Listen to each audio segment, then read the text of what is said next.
Greg Pantheon ist bekannt davor, auf dem Gipfel des Berges Olympus Galette zu haben, wo Susis Libido als ruinieren wird. Der Olymp ist ein mythischer Ort, der tief in der alten griechischen Kultur verwurzelt ist. Die antiken Griechen bestiegen oft den Berg, ihn selbst zu sehen und den Götternopfer darzubringen. Aber wenn sie wussten, dass sich die Heimat der Götter auf dem Gipfel dieses Berges befindet, warum sind sie denn nicht einfach hinaufgestiegen, die Götter selbst zu sehen?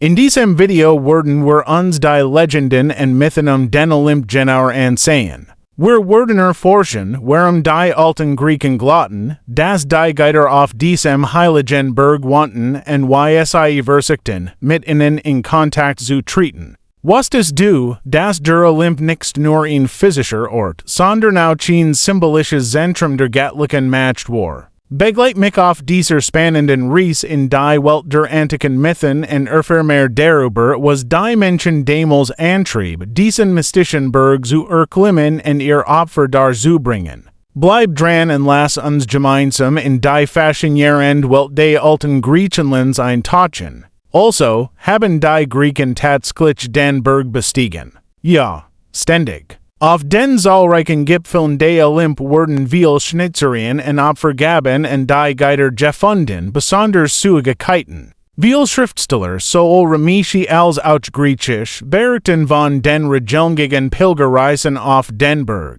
Aber natürlich wurden die Pilger nicht von goldenen Palästen begrüßt. Meistens waren sie entkuscht, nur Felsen zu finden. Aber warum taten sie das? Für die alten Griechen war der Olymp nicht nur ein physischer Ort, sondern ein Symbol der Verbindung mit dem Göttlichen. Den Berg zu besteigen war ein Akadie der Hingabe und der Hoffnung, etwas Größeres zu erreichen. Ein Stiegen mit der Erwartung hinauf, einen Blick auf die Götter zu erhaschen oder einen besonderen Segen zu erhalten, während einfach nur das Gefühl haben wollten, dem Heiligen Herr zu sein. Außerdem gab es Geschichten und Mythen, die dies Reis bevorten. Stellt vor, Jungabenturer hörten die Legenden von Zeus und Hera und entschieden sich, die Besteigung zu wagen, in der Hoffnung, ein Stück der Großartigkeit der Mythen zu erleben, mit denen sie aufgewachsen waren. Obwohl die meisten nur Stein und die Hartrelet der Natur fanden, war der Akadie des Besteigens des Berges und sich eine Form der Ehrerbietung und ein Beweis für ihren Glauben und ihre Entschlossenheit. Lasst uns mehr über dies faszinierenden Geschichten erforschen und verstehen, was dies Menschen dazu trieb, sich ins Unbekannt zu wagen. Begleitet mich, während wir in die Tiefen der Mythen und Realitäten des Olymp eintauchen und entdecken, wie dies Reisen die Kultur und den Glauben der alten Griechen geprägt haben. Verpasst nicht dies unglaubliche Reis ins Herz der griechischen Mythologie. Also, wie haben die alten Griechen dies Frage gelöst? Zunächst einmal waren die Vorstellungen der alten Griechen und später der Rachmer darüber, wo die Götter lebten, komplex und vielfältig. In der gesamten Region gab es viele Menschen, die buchstäblich glaubten, dass die Götter auf dem Gipfel des Olymp wohnten. Dar benannten sie auch ihr lokalen Berg nach diesem Namen. Mit der Zeit stellt sich jedoch heraus, dass dieser spezielle Berg der höchste von allen war, zumindest auf der Erde, und so wurde als der wahre Olymp anerkannt. Die meisten alten Griechen hatten nie die Gelegenheit, den Olymp persönlich zu sehen, geschweige denn ihn zu besteigen. Dar gab es nichts, was diesen Glauben in Frage stellt, und so blieben sie glücklich in ihrem Glauben. Aber was ist mit denen, die den Berg tatsächlich gesehen haben? Sie konnten das Fällen von Palästen auf dem Gipfel erkennen, aber angesichts der Tatsache, dass Zeus der oberste Herrscher des Kosmos war es leicht zu glauben, dass es sein Dom und Vio den sterblichen verbergen konnte. Die Menschen, die rund den Berg lebten und in regelmäßig sahen, und viele Philosophen hatten ein weniger wörtliche Vorstellung vom Wohnsitz der Götter. Sie verstanden, dass die Idee eines göttlichen Heims mehr symbolisch als physisch war. Das ist himmlisch wie die mittelalterliche Interpretation des Himmels. Viele glaubten, dass im Himmel war, aber nicht buchstäblich im Himmel, den wir sehen. Lassen sei uns tiefer in dies faszinierende Dichotomies zwischen Wirklichem und symbolischem Glauben und den Wohnsitz der Götter eintauchen.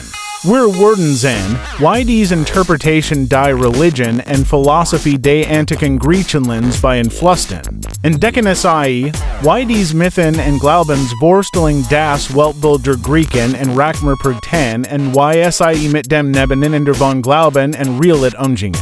Der Verlauf des Weiten Weltkriegs hat ein sehr seltsam Dung nehmen können, doch als höchster Punkt Griechenlands war der Olymp immer noch das, was den Gittern Nachsen kam. Der Olymp wurde als Verbindungspunkt zwischen der physischen Welt und der göttlichen Sphäre angesehen und war davon großer Bedeutung. Dies Widersprüchlich war den Griechen durchaus vertraut, da die Götter selbst widersprüchlich waren. Es sei glatten, dass Zeus allwissend war, doch sie wurde beherrscht, als die anderen Götter plein schmiedeten. Ihrem wussten die Griechen, dass die Götter keine physischen Einschränkungen hatten, aber es sei planten ihr Reisen manchmal auf Wegen. Dies logischen Widerspruch störten die Griechen nicht, also war es unwahrscheinlich, dass der Olymp ein Hindernis für es sei darstellen würde. Als in der Hochburg entdeckt wurden, gab es keinen Grund, den Olymp dorthin zu verlegen.